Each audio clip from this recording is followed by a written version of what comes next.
Hey guys, I'm Donald Diggs. I'm Sky P. Today we're going to be talking about the artist mind with Angelina here. So, before we get into the podcast, I want to say that this was recorded in the month of season 1, but we're uploading it season 2. So, excuse if we're late on certain things as far as that goes. But here we have Angelina, and her out of a bunch of different artists that we tried to interview with, she was the one that responded first. So, lucky her in that regard.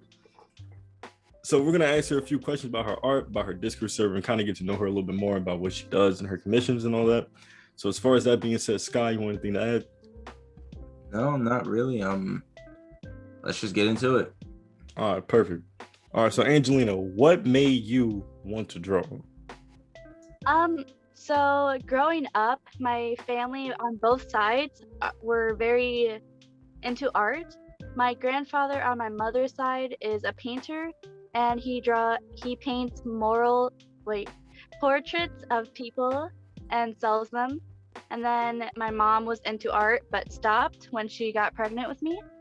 And then my uncle on my dad's side was into art too, but he had other interests, so he stopped. And then in middle school, I was going through some rough stuff, and I just took a long break from art, but I went back into it because it helped cope with some stuff I was going through at the time. No, I understand that because sometimes, like no matter what you do, as far as, whether it be a passion or a hobby, I mean, a lot of things help cope with some stuff that we go through. As far as like with me, like this podcast and coaches, like with some of the stuff that I go through, off podcast related. But other than that, I totally get what you mean. It's kind of nice to know that you have like an artistic family and how they, I guess, inspired you to like kind of draw yourself. Yeah. So that's not bad. I completely understand. But going to the next question, do you prefer digital or traditional art?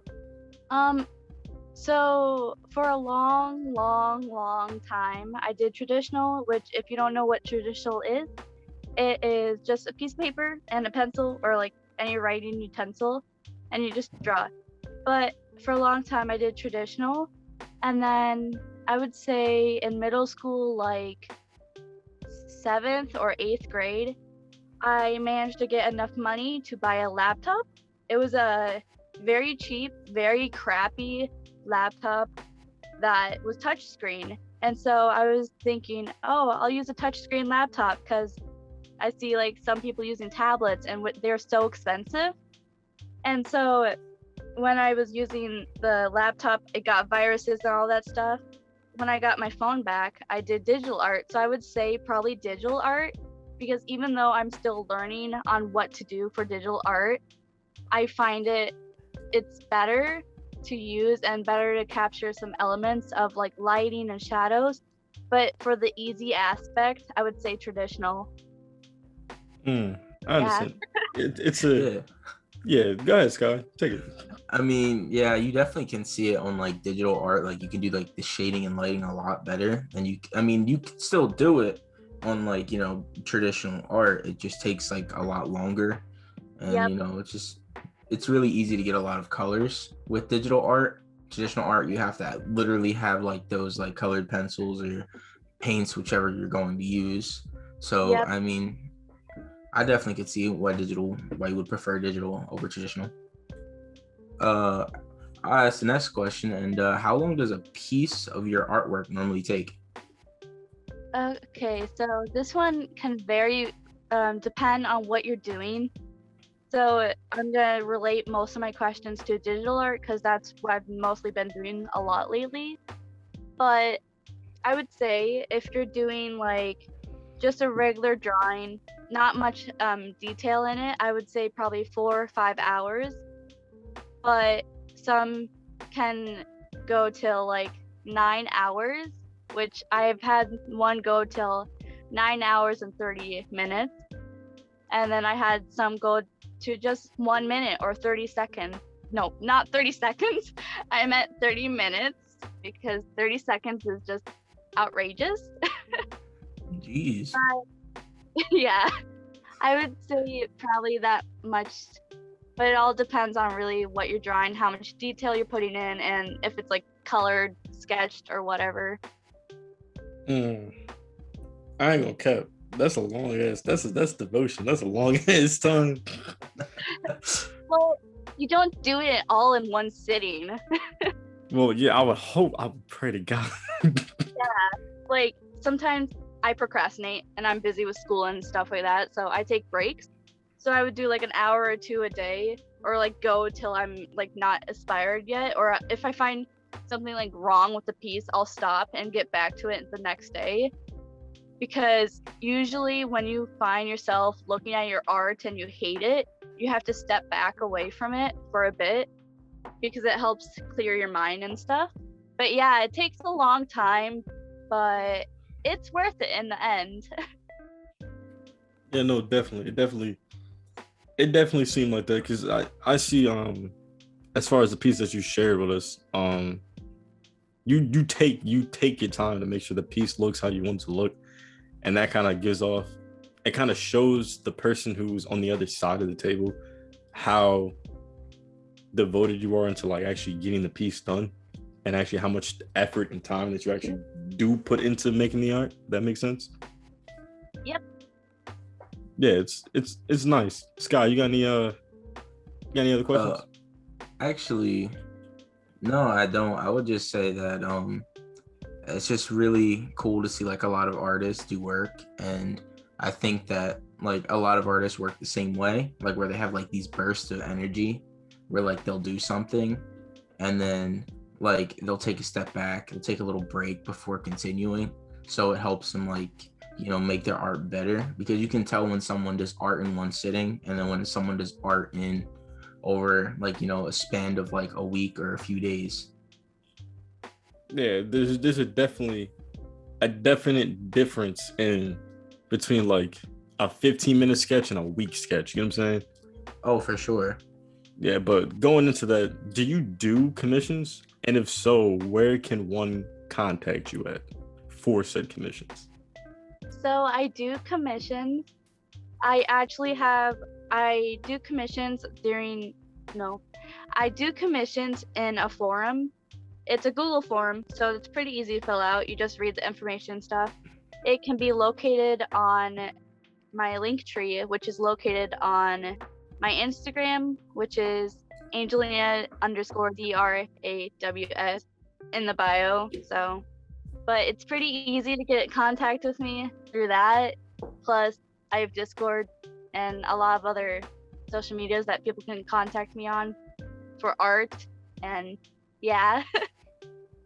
Yeah, no, we'll definitely put that in the description down below of this segment of our mini podcast. But going into that, do you have an artist that like inspired you to like do art?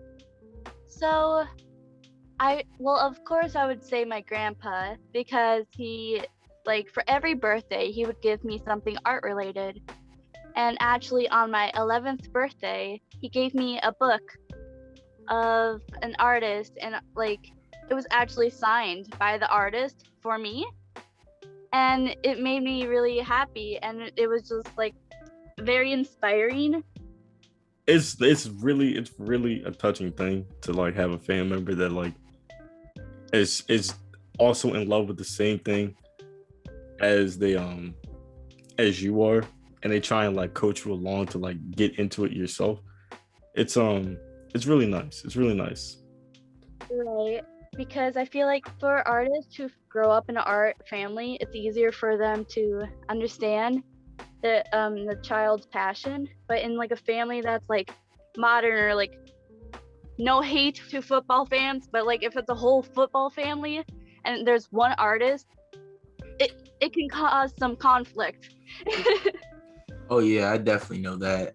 Yeah, I agree. Because it's almost like if your whole family games, like the whole family like knows the struggle. Like you can't pause that shit. Yeah. Yes, that is so true.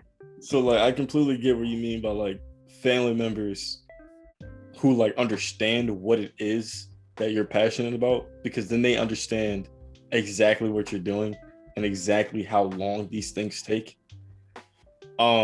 it does make it a lot easier for people at the same time for them to be able to go and just say, hey, like, Mom, I'm doing this art piece. I kind of can't have you like stomping your feet around. Like shut the hell up. Well, that's a little violent. But I understand where you're going at. Nah, you get what I mean. I don't mean it in like a rude way. Like I would never like if I. Well, I hope not. No, Sky knows far too well. Yes. One sentence is said, we are not alive no more. Oh no. But yeah, that's really nice. That's really nice. What style do you find most entertaining to produce? So personally, I actually do a lot of realistic art. Like in middle school, I would draw a bunch of like realistic faces and stuff in traditional because I don't know how to do it in digital yet. So I haven't experimented with that yet.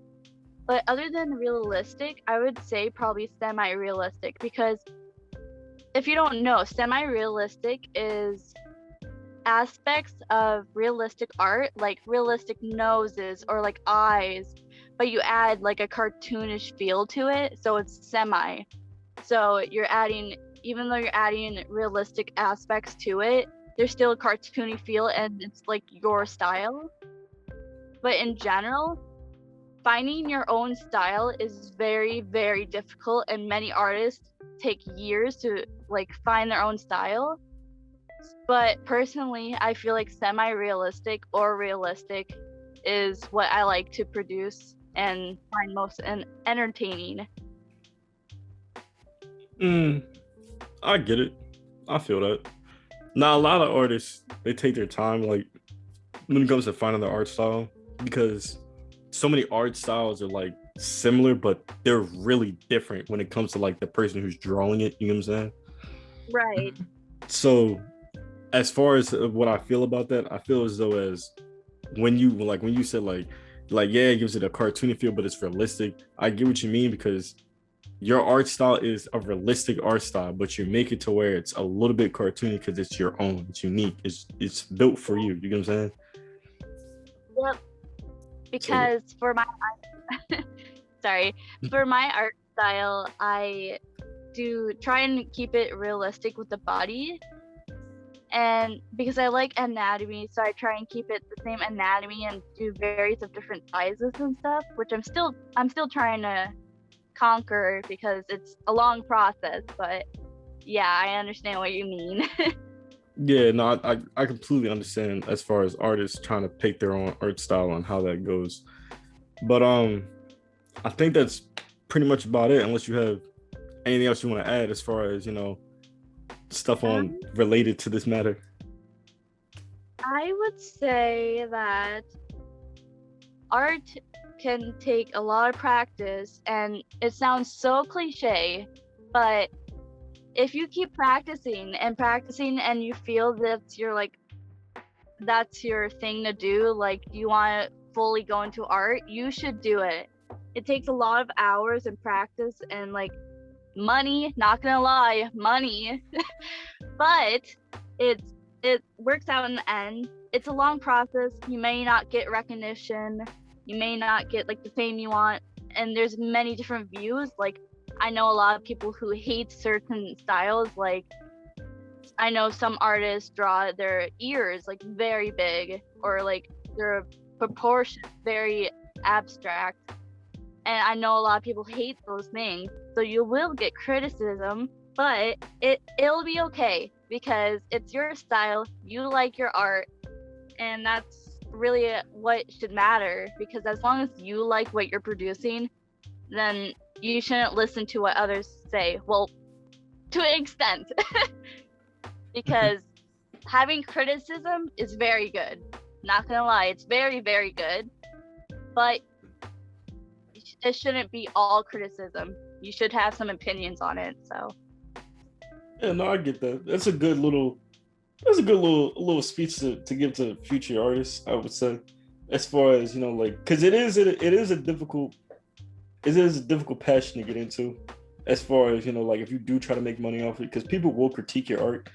And I know for a lot of people, some people really can't take criticism, but it's good to have. Like, it's good to have criticism so that way you can get a full understanding of like how you can do better. You know what I'm saying? Mm-hmm. So don't always take criticism as like a negative thing, because sometimes people are like critiquing your work so they can see you improve. Yep, that is so true. Going into that, I'm glad that we had you here as far as, for this little art segment. I'm glad I was able to get to understand you and your art a little bit more. Is there any pieces that you want to like go over that you did? So I personally, I feel like this piece that I'm gonna describe is my favorite. It's a traditional piece. It took a lot of hours, a lot of days, a lot of countless nights, a lot of aching backs because I hunch over when I draw, and this was traditional. So, but this piece that is my favorite, it's of floating islands. And I don't know about you guys, but I like mystical and just like fairy aspects kind of, because drawing the same thing, like same realistic things that you see every single day can get boring. So it's nice to let your imagination flow. And I just like floating islands. So I'm like, hey, why not draw this? And it took me a while. All those little dots, those white dots, I did with a gel pen. Okay, little yeah. Dots. Oh yeah, that took time. Forever. That took time. Yeah. I'm looking at it now like, oh nah. Oh nah, that took time. Yeah, facts. Right. And it's like, even though I see some things wrong with the proportions on the girl, I just love it. I love it still, because it's like, it shows what I went through, and it's a big change of what I did, because at the time I did not do backgrounds. So I tried to extend my reach on backgrounds and such. Yeah, no, you definitely killed the shit. I ain't gonna kill it, because that's a lot. That's a lot of little dots. Oh, I'm fixated on the dots in the piece only because, like, your fucking hand, bro. Like, yeah, like. Well, mostly not like my back that was hurting. Oh yeah. Oh yeah. Oh yeah. Oh no. I'm looking at it and I'm still puzzled, bro. Like, I hear my hand I feel my hand tensing up as like just looking at this art. Because art is pain. It is pain at times, so just you might as well make it a workout. But anyhow, going from that, I've seen like, I'm just skimming through like some of the pieces you sent in. This smoking one with the rainbow effect in the background and the sick, that is amazing. How did you wind up doing that?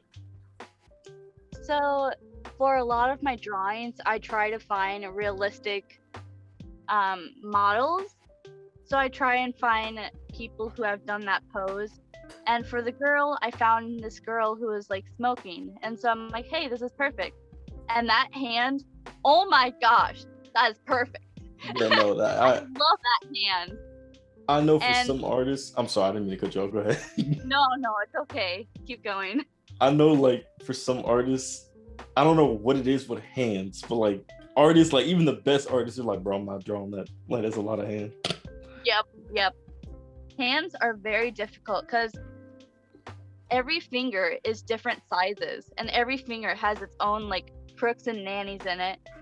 And specifically this piece, my friend Aiden, he wanted something trippy because I don't know if I could say this, but he does things, and so he likes trippy stuff.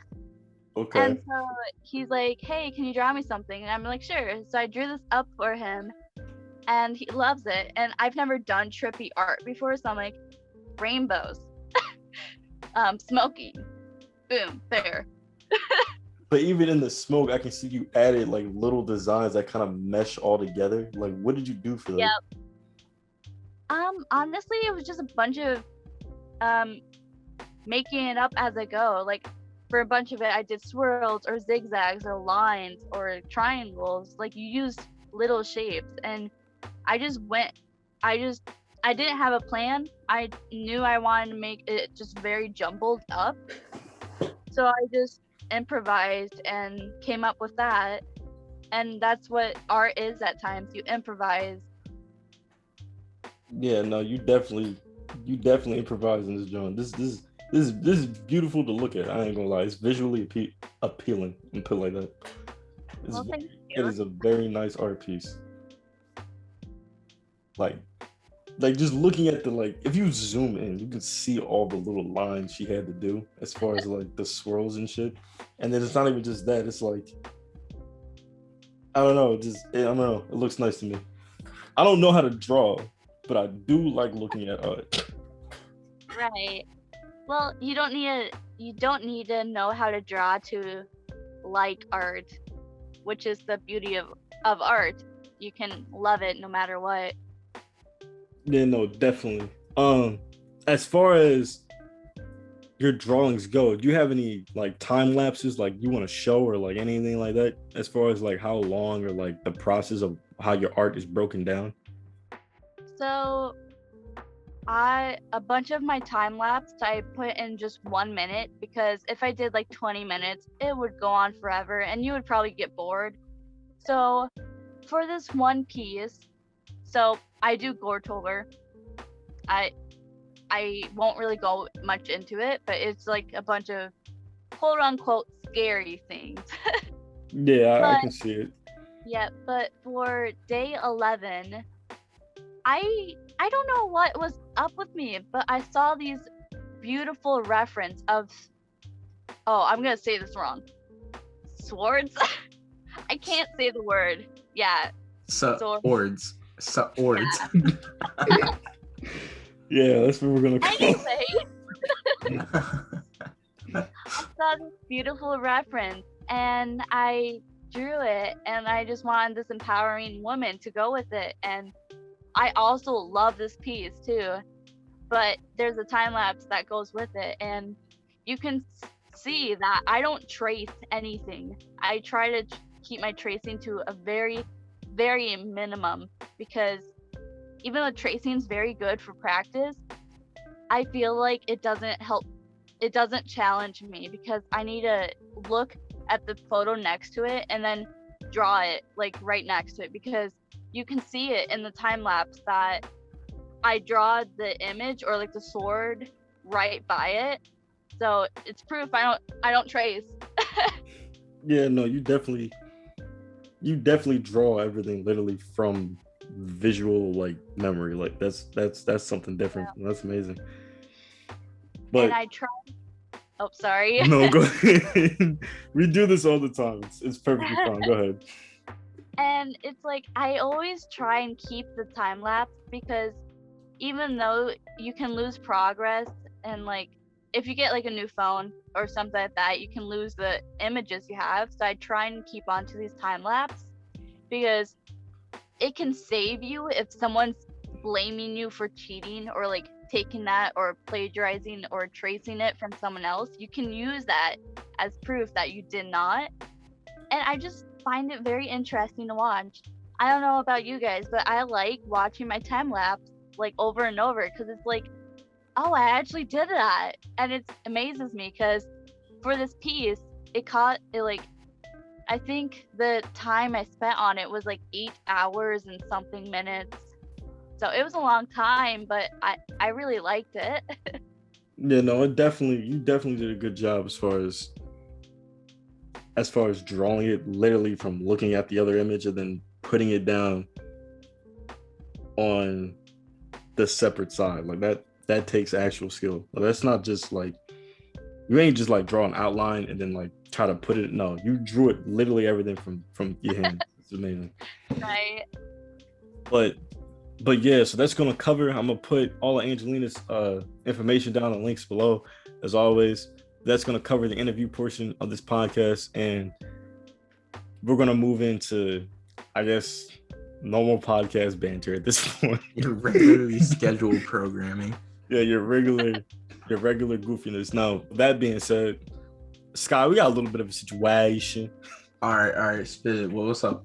All right, so reminder for everyone who's listening: none of this stuff was made in season 2. I can't stress that enough. This was made in season 1, and we're posting it in season 2.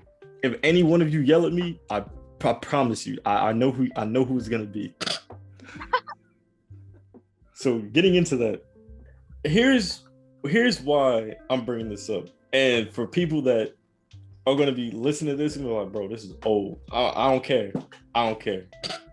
You're gonna listen to it today. All right. Okay. I was looking at a bunch of games and stuff that are like coming out or whatever. And for those that don't know the date, it is Tuesday, March 16th. So the game might change a little bit later. But the games that I was looking at, it's called Outriders, if that makes sense. Or Outbreak. No, I was right. Outriders. It was Outriders. Yeah. The game itself looks really good. It looks like a really good game. Now, the problem with this is, if you don't have a PS5, the game is shit. Oh gosh. Cyberpunk. Yeah, like you don't have a PS5, the game's garbage. No, Angelina, you were gonna say something because I heard you say something, but I didn't know if you was gonna say anything. Oh, I just said, oh gosh, because it just seems like PS5 is just gonna take over everything. Because, like, I just remember when I was a little girl and I was so happy to get a sticking Xbox. Now we're over here with the PS5 and all this stuff, and I'm just here like, okay. The thing that gets me about this whole PS5 fiasco BS is that, like, they were like, yeah, so like dead ass, everybody gonna be able to grab one. Bro, it's been about half a year. Where my PS5 at? Huh, Sony? Yeah, I'm calling y'all by name. Oh my gosh. I'm not saying like it's bothering me, but it is. Because it's like scalpers are like the worst thing in history. So it's like when you actually like want something, you can't buy it. Or they bring the price up to like a ridiculous amount. And it's like, bro, you have 8 PS5s. Yeah. Which sucks because you just have to like wait a few years and then the price is finally lower. Facts. Pretty much, like there were so many people who are just like buying so many, like they're buying PS5s in bulk, and then they're like selling them for like a ridiculous price, and people are like paying that price so they can get, because they want the PS5 that bad. So like say the PS5 right now is like, I don't know, $500 or $600. There's people who are selling it for like $900 or even $1,000. It's kind of ridiculous. That's a lot. Yeah, no, people are definitely like abusing their ability to like do certain things as far as when it comes to that. But yeah, like I just think it's odd how like gaming communities and like game companies, like they just do, or how do I explain? How would you explain this, guy, as far as when it comes to consoles, like brand new consoles? What do you mean, like all right, so like, you know how like every other like 5 years or 4 years we'll get a brand new console, right? Yeah. They'll hype up the console, yada yada yada. The console will come out and there'll be problems with it. You know what I'm saying? Did you have any problems with the PS5 or Xbox One? Do you think I have either one of the consoles? Well, fuck. But what do you mean? Like, well, it's like that for everything. They hype things up and there's issues. But that's the thing, like, what? Like, I don't understand companies. Like, all right, so for example, if we ever start selling stuff, I will never in my life hype it up and then give y'all shit. Like, so let's say like we just start making shirts or whatnot, right? And I'm like, hey, yo, pick up the drip. Like, go get yourself a shirt. And then y'all get the shirt, and it's like, bro, there's like 8 holes in this joint. You'd be like, yeah, but you didn't get the premium shirt package. I would just be so disappointed. The premium shirt package, Jesus. The premium shirt package, every dollar fills a hole. Plus the original price for the shirt. It's like game. That's even with games. The games be like, oh, I'm sorry. You want to play multiplayer? Yeah, so that's gonna be $59.95. That's so true. Yes, that's how it is with like everything. Also, like how games be running your like console or PC for storage. Like, bro, Yeah, Warzone really gotta chill, bro. Bro, Call of Duty makes it a way. They every game, I swear to you not, they go and they look at each other like, hey yo, like, so we make this like the storage big. They can't play no other games but I. Yeah, let's add dead files so that the game becomes super beefy. Yeah, like what? Like what? I'm not trying to play all these extra games, man. I'm just trying to play the main game. You over here telling me to, hey, so I'm sorry. Funny. Yeah, like what? Like, oh, I'm sorry. You want to play Minecraft? Yeah, nah, delete it. Yeah, at one point it was like 178 gigs. Like, bro, they were bugging during that, bro. I was about to delete it. It took up like I don't even know. It's like half my space. Bro, it's not even just that, but Call of Duty comes up with an update every week. What the hell are y'all updating? Y'all stay updating, but the game still be garbage. Yeah. They stay updating the game, and like, bro, like Call of Duty has like these like sections of hype, which I'll never understand why people get like so hyped from them. Because I guess it's like maybe just for like the childhood and the chance that it'll like any of them will be good as like, I don't know, Black Ops 1 or 2. Or like even Modern Warfare 2, like bro, they're never gonna be that good again. Like I'm telling you, they're never gonna be that good again. As someone who used to enjoy their games very much, bro, they're never gonna be that good again. Yeah, because it's just a money grab at this point. Like they know people are gonna buy it. Fair enough. Cause like I ain't gonna keep like Call of Duty's dead ass like Apple at this point. Like they'll be like, hey yo, Call of Duty, Black Ops 6, Nuketown, Zombie. Like, no, shut the fuck. Yeah, pretty much. That's what they do every fucking year. And they keep announcing Nuketown like we ain't just played the shit the last game.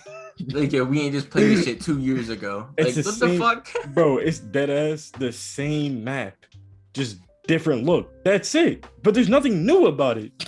I feel like they do that because so most of us grew up playing Call of Duty, right? Well, I feel like they do that because they're trying to introduce more like younger kids into it by bringing up the same map over and over so older people can relate with the younger kids, if that makes sense. No, it makes perfect sense. Yeah. But if they're going to do that, bring back good ass maps. Where the bus at? Bring back the bus, bro. Or instead of just giving us recycled material, why don't you just remaster some of the old games that everyone used to love to play? You remaster them, you don't add any dumb shit to them, you leave the game the same, remaster the graphics, and boom, you'll have people buying your game like never before. Because all those kids who couldn't buy it now have jobs. Yeah, like, you know what I'm saying? Like, now they can, like, play it. Because no one's playing on PS3s. No one's playing on PS2s anymore. They're obsolete. You can't play off them. They literally stopped making the console. Here's why I get confused. Let's go to Xbox. Xbox, they got hype games, okay? But Xbox only has games, maybe like 2 or 3, to actually look forward to. For example, Halo is holding the Xbox franchise. Yep. They are holding it because Halo is a nostalgic game. Facts. And it's a game that everyone at some point, whether they played it off a friend's Xbox and they don't own an Xbox themselves, or they've seen videos of Halo, they have seen and heard about the legend of John 1107. AKA Master Chief. Now, there's nothing wrong with that. Halo will always be that game to where you can look forward to and actually play. Besides Guardians, that game was trash. Facts. Guardians should never be spoken of again. We'll never talk about that ever again. But when 6 comes out, you don't got to deal with all that other team drama. Nah, it's just you and Chief. Just how it should be. Just the two of us. But anyhow, we're closing in on our time for the for the remainder of the podcast. So I'm gonna cut it short. Again, Angelina, it was nice having you on the podcast. It was nice being able to speak with you and converse with you in the elaborate art universe that me and Sky over here are somewhat knowledgeable, but not too knowledgeable in. Facts. Well, I'm really happy to be here, and I'm so honored to be picked and such. This has just been a very exciting and very enjoyable time, and I just yay. But yeah, it was nice having you here. So as far as that's being said, I'm Donald Diggs. I'm Sky P. And that's gonna be, well, damn, I was about to say something else. This is season 2, episode 2 of the Coffee Tavern.